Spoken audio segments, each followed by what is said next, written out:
Okay, here we go again with my self-improvement video. This is the first video that I have to like post. I have to lubricate. Anyway, since I've been gone, my friend is back. So I blocked him because I was kind of really getting annoyed of he just kind of like barged in my life. This is not the same guy that I got blocked. This is a really special friend of mine. It was just really petty what I did. It's not like I got annoyed by him and stuff like that. It's just that I was just really overwhelmed. That's just a lazy excuse for me to be avoidant. I'm trying. No, I'm not trying. I'm really not. But that's the trait of mine that when I commit to a good relationship, like a good friendship, I would just avoid them for some reason at all. When I feel like my personal space is, I don't know, breached in some sort. So yeah, I'm not trying to be hard on myself or invalidate whatsoever. But I think that's what happened. That's how I felt. So I added him back because I realized that I really need not just a friend, but this really long-term connection that I've been in my head for so long. It has good and really bad, you know, outcome from really relying on my head. I've had self-realization and self discovery in all these months or just years. Just me in my room and nobody to talk with in real life and in in online. So I think I needed to change that. That was last year. Was that last year? No, it was just this year. Hold on. So it was just really magical, because this time we really clicked, and that I think that I've grown as a person. We both grown as a person. That I'm talking about myself. And it's not like because I thought that I was already mature when I was 21, when I was 20, when I was 19, when I was 18. No, I wasn't at all because I was just really in my head. I would not feel it otherwise if, I would not feel me growing if it wasn't for somebody else, you know? So when I did my fit, when I showed some fit onto the other friend guy that supposedly that yeah that I was mad because he forgot my birthday and stuff. It was petty. It was childish. That was a wake up call for me. That situation and that happened, it gathered me. That's when I realized that I need to grow. I'm just saying this. I'm literally just saying this, and I'm literally just realizing this. That was my wake up call for growing. That was so hard for me. You know, I was just in a trance where I feel like my emotions. I feel like I felt every emotions at the time. It felt like a breakup, to be honest. You know, and that's because I'm just really loyal to my friends, to any friendships of some sort.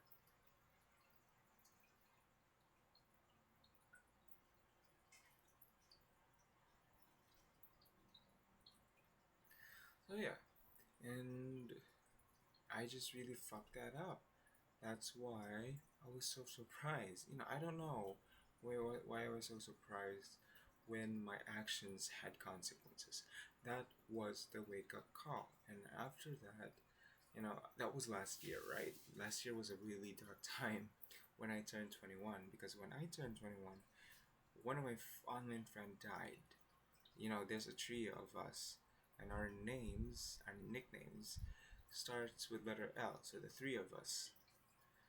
It was Luna, Lido, and me, Laika, from Like a Pantomime. But it's a song of WJSM or Cosmic Girls. This is, yeah, I think this is my name here. Yap with Laika. Yeah, I still have it. So when Luna died, I was just really devastated because it was, just not as, not as, what do you call this? It was not as long. It's not long when my cousin died too, like last year. So I think he died around, I think in March or in February because of tuberculosis. I was devastated because it's another grief. I grieved. I literally cried so much because I love my online friends. I love my friends. We actually had plans to meet up and stuff. Luna and I are close in age, but Luna is older by a year, I think, and Lido is way older than us. So I think he's like 30s at the time that we met, and Luna and I were like 18 and 19. So it was really fun. I was devastated by that. And with Luna passing, our group, yeah, our group chat in Discord is just deserted because it's pretty much just the youngins talking in there. It's just me. It's just Luna and I who's always talking in there, and Lido just butts in sometimes, and it's just we tease him for being old and stuff. And now it's just Lido and I. It sucks. It fucking sucks, and it sucks that in a way that the last time that we talked was him informing me that Luna had died, and we haven't talked ever since. And I think that's just right. That's just real right. It's not like we won't be friends, but I think it's a sign that the alliance, our really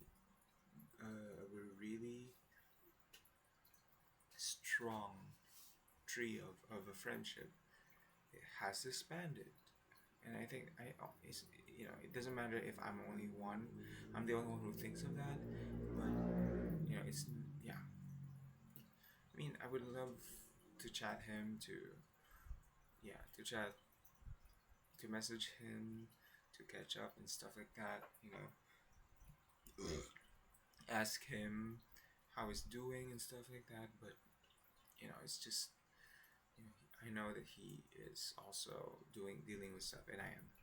So yeah, that was a really tough year for pretty much like the whole year, almost a year. I was just really by myself, and I think it was really hard for me because every single night I suffered. I suffered from being lonely and feeling no, I was suffered from being alone and feeling lonely because those are two things. You could be alone and still be fulfilled, but sometimes even if you're not alone, you still feel lonely. But I was both. I am alone and I felt lonely. So it was just direct. It was, it was just stacking up of of each other. So that really sucked for me. And thinking thinking back of how or what I went through last year, it's just it hurts me that I was literally killing my brain cells. I was literally just living to survive. It just wasn't cute. I had to deal with multiple grieving and suffering because I'm really alone. I think the grieving really did me a number. It could be an excuse, but let's just say that's one of the factors why I was, or I why I really sucked at friendships at the time. So in November, my friend, like this really friend that shares trauma with me, added me back. It was November, I remember, last year. And then I blocked him in December because I felt like he was very straightforward. I couldn't take that. I was literally just gentle parenting myself, and having someone who was a really strong personality and so sure about themselves made me feel that I was personally attacked. That's how I felt. But it wasn't that situations. I know he means well. I know that that's just his personality. You know, I'm not making excuses for him. I'm definitely not making excuses for myself. So there's that. So that was in December. So I had no one in December, right? But around January again, I added him back because I needed a friend. I really needed a friend. I think it was turning a new leaf.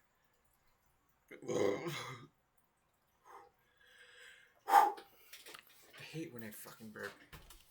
It was turning a new leaf that I am going to,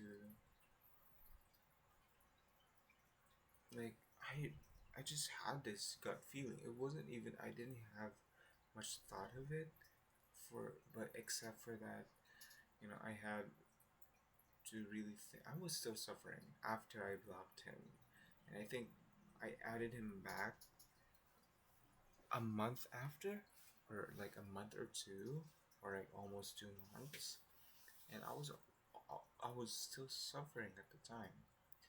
I don't remember what happened in January, to be honest. Okay, I remember now. I remember now. So it wasn't even that long. It's crazy, man. Because in January I started my practice teaching, yeah, internship. I was practice teaching, and we got deployed in January 21, I think. So I think I already added him like first week of January, because the pinning ceremony, how do you pronounce that?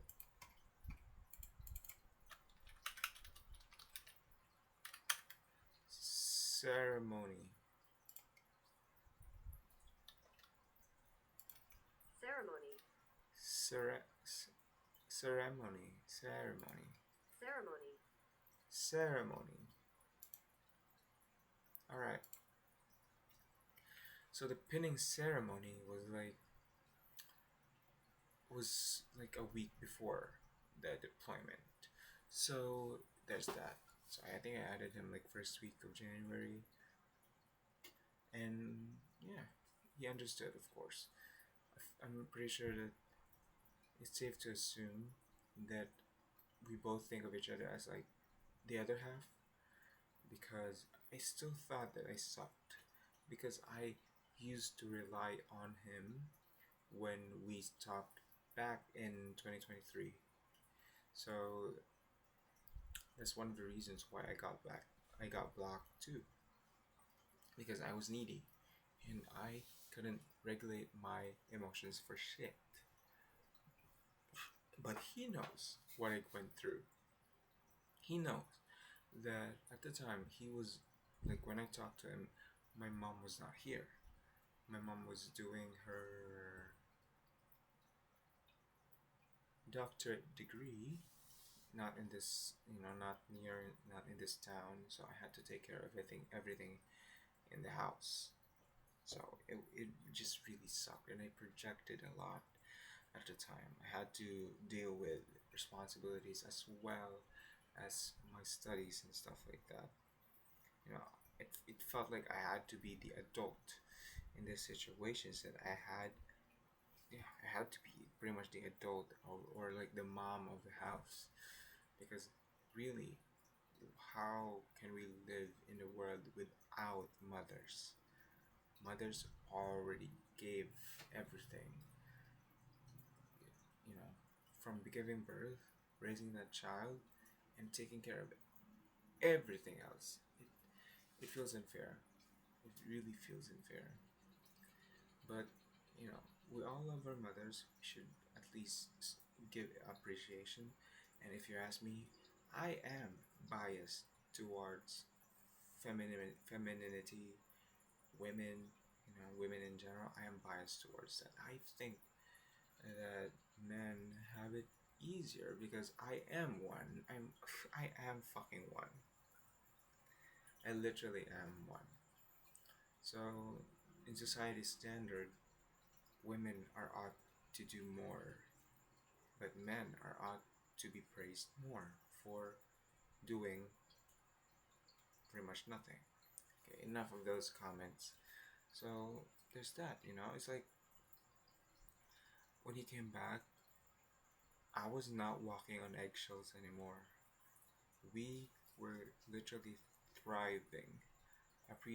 He appreciated how I'm so grown now that I can regulate my feelings. I think that's what I needed. I needed for someone to tell me that I've changed. Because if it was just by myself, it was amazing. I would say that, sometimes I need to think things on my own. I think people agree with me on that one, but you really need a good friend, not just any friend, not just any person who would tell you something or who would tell you anything just to make you feel better. Because sometimes, when you have to deal with that kind of person, you just have to respond with an answer that they would like to hear. But it wasn't like that. This is something real. My friendship with him is just so real.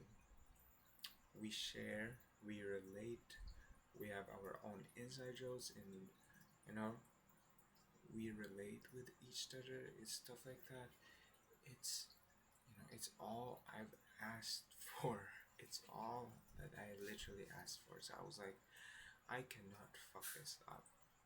So when I got deployed in like January 21, we just talked like every single day. And it was really hectic. It's crazy how the months just passed by like it's nothing.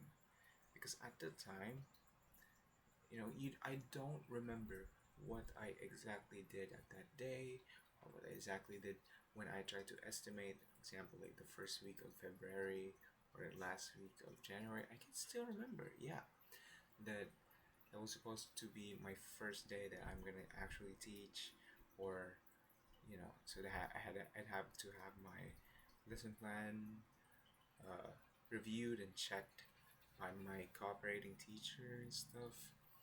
But I remember the feeling of shit. It was just, I felt like this shit. I have so much to do in so much, given with this so much time. It was 100 and, no, it was 360 hours of that. So it was like 2 months. Yeah, it's like 2 full months and more. Or yeah, it's like, yeah, it's pretty much like 60 days. It was so long. But now it's just crazy. Like that was a time that when I had to make the lesson plan plus the PowerPoint plus the instructional materials for tomorrow, I was calling him. We were having this friend moment where we just called each other. We would have this video call, no, not video call, audio call that, you know, it's just our thing. Even though I was so busy, even though I told him, and he knows how hectic the things that I have to do. like how hectic this is, because this is every day. This is penitence. You know what I mean? This is like a really pressurized job, because if you are a practice teacher, you need to be the ideal teacher, that every day you're gonna make a lesson plan. Every day is different. Every day there's a lesson plan. Every day is a new PowerPoint that you have to make from scratch, or it's like a new thing. Every day there's a new strategy, teaching strategy that you have to do, and above that, the activities must be new too. You really have to embody the ideal teacher, since the only teachers that could embody like the seasoned way, like the seasoned teacher's way how to teach, is only the teachers there. You are pretty much the bottom of the bar of the.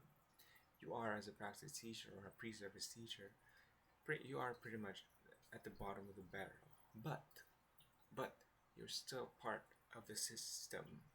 So I told him that. He commended me. I think I was really touched, and I was really, really, I just realized the amount of growth that I, you know, been through, and now that I am. He commended how locked in can I be. Even though I was locked in, I was not being avoidant to him.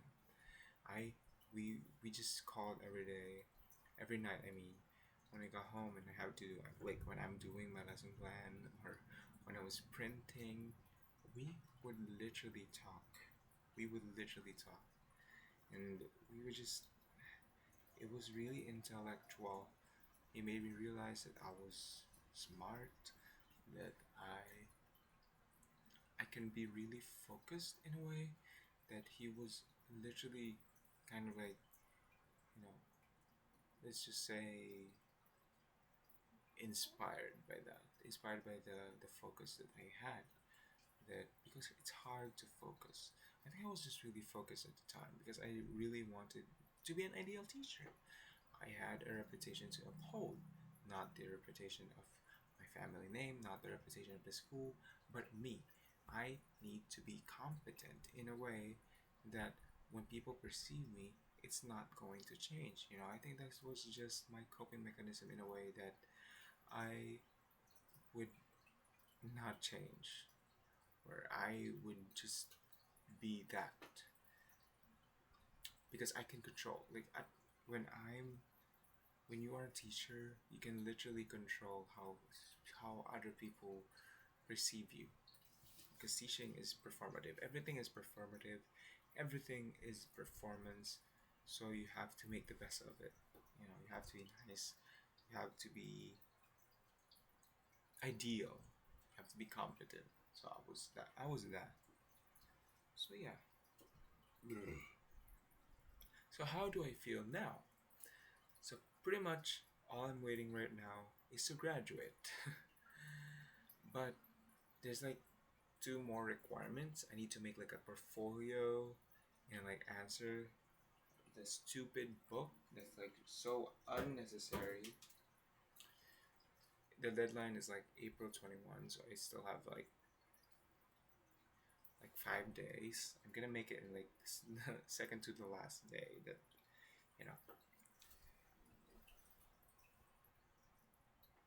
Do I feel fulfilled? Of course. Heck yeah, I am. But just like I said in my other video, it's not like I can get back to the habits that I used to have as as as a child, because this is real life. I am going to take the board exam for the professional teachers on September.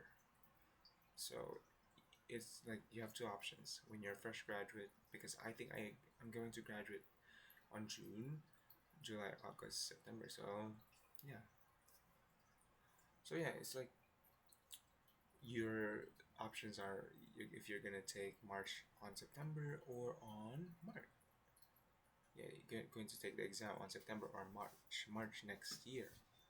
So I was always like, yeah, I'm gonna take a break, and I'm just gonna take the board exam for next year because I just really wanted to be me. I wanted to have a toned body, go to the gym, but I don't think that was it. There was a part of me that I need to be honest that there was a part of me when my friends, circle of friends, enrolled for the review center to take the exam on September. Of course, I felt left out, but that was not the the factor that I that made me also enroll. You know, I am not in a hurry, but I've always thought that if I were to take the September board exam, that my preparation would be just 2 months. That is not accurate at all. So May, June, July, August, September. Like it's 4 months. If it's like April, May, June, July, August, September, it's going to be 5 months from now on. You know, it's not that short of a preparation. So I really don't have to fuck it up. I need to be productive. And I also want to be fit. You know, so it's when I think about it, because I value my leisure.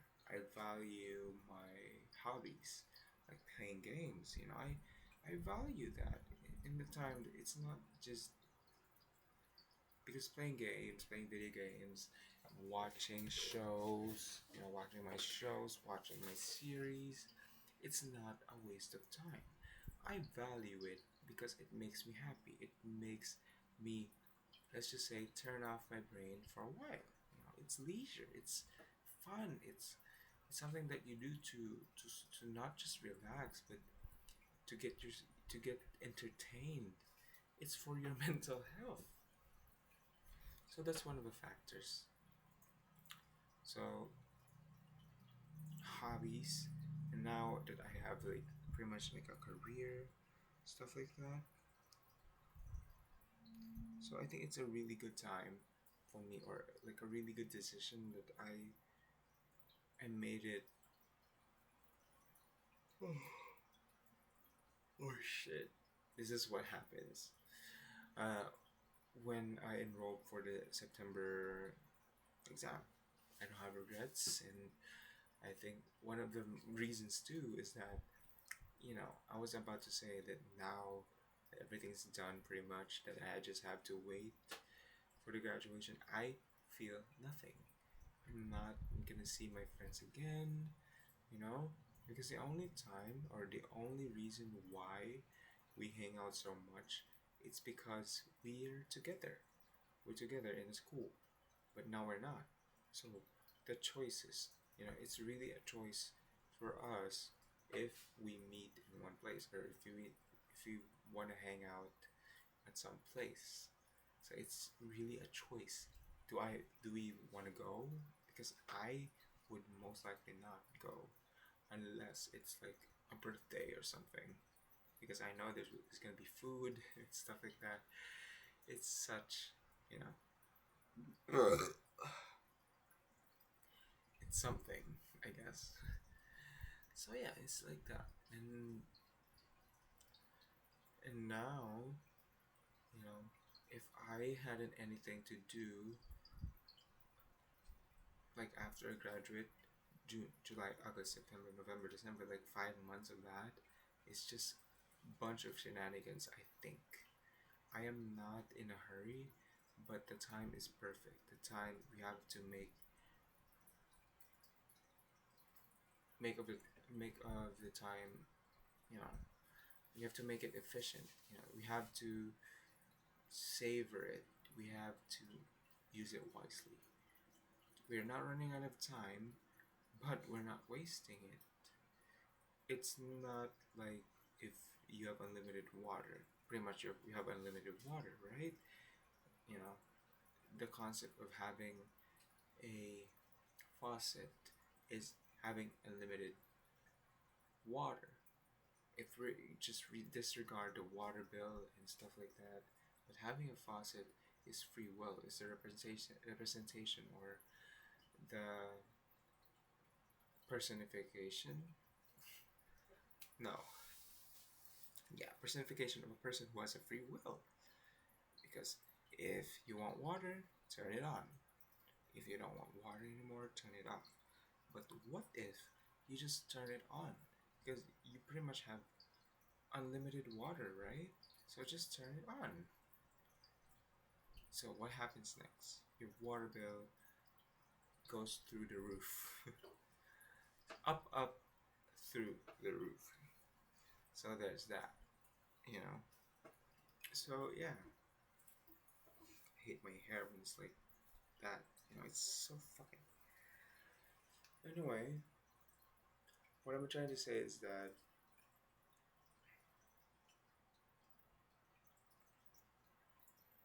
I forgot what I was trying to say. Oh shit! Like I literally just forgot. Anyway, you know, it's like what I mean by that. Unlimited water represents freedom.